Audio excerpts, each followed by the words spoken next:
हिमांशु, सबसे पहले आपके पास आते हुए अब जरा हमारे दर्शकों को ये बताइए, ये राहुल गांधी पर ऐसा लग रहा है कि अब आकर सुई अटक गई है। राहुल गांधी पहले बोलने वाले थे, बाद में फिर वो नहीं बोले, उसके बाद निशाना साधा गया।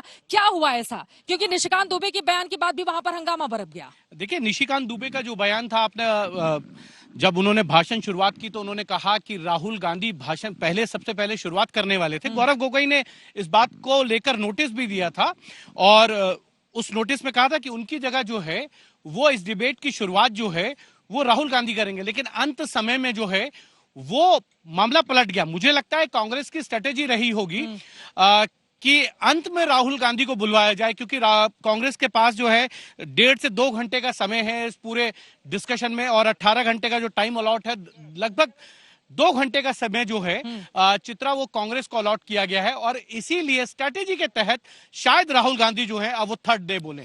के शर्मा जी भी हमारे साथ, बीजेपी के इस वक्त प्रवक्ता जुड़ चुके हैं, विपक्षी दलों के भी नेता लगातार हमारे साथ जुड़े रहेंगे। के शर्मा जी, ऐसा क्यों लग रहा है कि सदन के भीतर राहुल गांधी क्यों नहीं पहले बोले? सुई बीजेपी की वहीं पर आकर अटक गई है।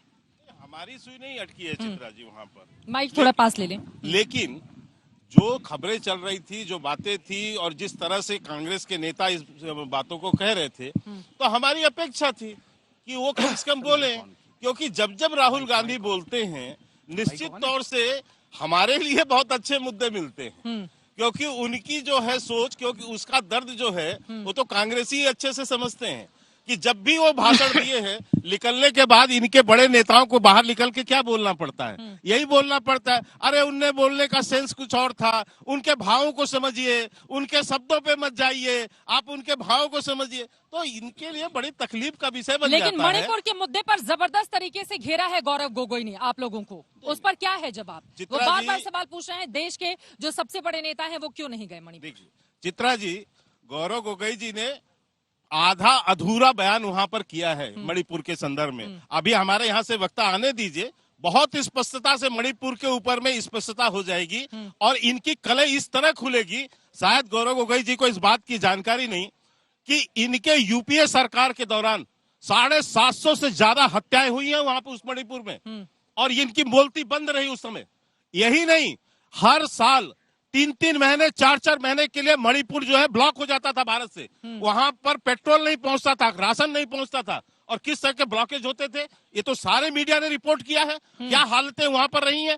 हमने तो 6 साल से सबसे शासन में आए, पहली बार ये घटनाक्रम हुआ है। इसके पहले का इतिहास देखिए, जो नरसिंहा राव जी की सरकार के समय में इसी कुकी और नागा के बीच में कम से कम 1000 हत्याएं हुई वहां पर 9 महीने तक। इसी तरह की साड़ी वो चलते रहे और इनकी बोलती बंद रही। जिस तरह की तस्वीरें हैं शर्मा जी, आप उसको नकार नहीं सकते हैं। अजय उपाध्याय कांग्रेस की ओर से जुड़ चुके हैं, उनसे मैं सीधा सवाल दागूंगी। हम चित्रा जी नकारना भी नहीं चाहते, हम बिल्कुल मानते हैं दुर्भाग्यपूर्ण घटना घटी है और उसको नियंत्रण करने के लिए भरपूर प्रयास किया गया है। ठीक है, चर्चा लगातार जारी रहेगी, लेकिन उसके पहले गौरव गोगोई की ओर से सरकार पर किस तरह से हमला बोला गया और फिर बीजेपी के सांसद निशिकांत दुबे ने सदन में क्या जवाब दिया है, सुन लेते हैं, उसके बाद चर्चा में आगे बढ़ेंगे।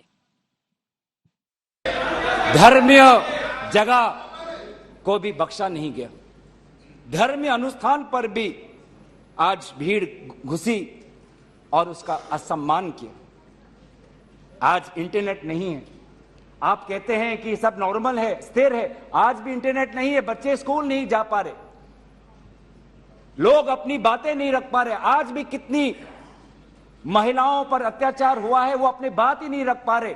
वो तो वीडियो वायरल हो गया, नहीं तो मुझे लगता था कि आज तक प्रधानमंत्री मोदी जी मौन रहते अगर वीडियो वायरल नहीं होता। पर ऐसे 1000 से ऐसे अत्याचार हुए, लेकिन वहां के मुख्यमंत्री क्या कहते हैं? अभी ड्रग्स के ऊपर वो बोलते हैं कि सब ड्रग्स के लिए हुआ है। अध्यक्ष महोदय, बहुत गंभीर पूर्वक मैं ये बात अपने आपके समक्ष सदन में रख रहा हूं कि मणिपुर के मुख्यमंत्री के कार्यालय से जब एक ड्रग माफिया के बड़े नेता को वहां की पुलिस ने पकड़ा तो मुख्य सवाल पहला कि आज तक वो मणिपुर क्यों नहीं गए। राहुल जी गए, इंडिया अलायंस के विभिन्न पार्टीज गए, गृह मंत्री जी गए, एमओएस होम गए, पर देश के मुखिया होने के नाते प्रधानमंत्री मोदी जी क्यों नहीं गए, ये है सवाल पहला। सवाल दूसरा कि लगभग 80 दिन क्यों लगे प्रधानमंत्री मोदी जी को मणिपुर पे कुछ बोलने के लिए, और जब बोले तो सिर्फ 30 सेकंड के लिए बोले, और उसके पश्चात आज तक भी प्रधानमंत्री मोदी जी की तरफ से ना कोई संवेदना का शब्द, ना कोई शांति की याचना। मंत्री मंडल बोल रहे हैं कि हम बोलेंगे, हम बोलेंगे। आप बोलें, आपको किसी ने नहीं रोका, लेकिन प्रधानमंत्री मोदी जी एक प्रधानमंत्री होने के नाते उनके शब्दों में जो महत्व है वो किसी मंत्री के शब्दों में नहीं है, माफ कीजिएगा। सवाल हमारा तीसरा कि प्रधानमंत्री जी ने आज तक मणिपुर के मुख्यमंत्री को बर्खास्त क्यों नहीं किया।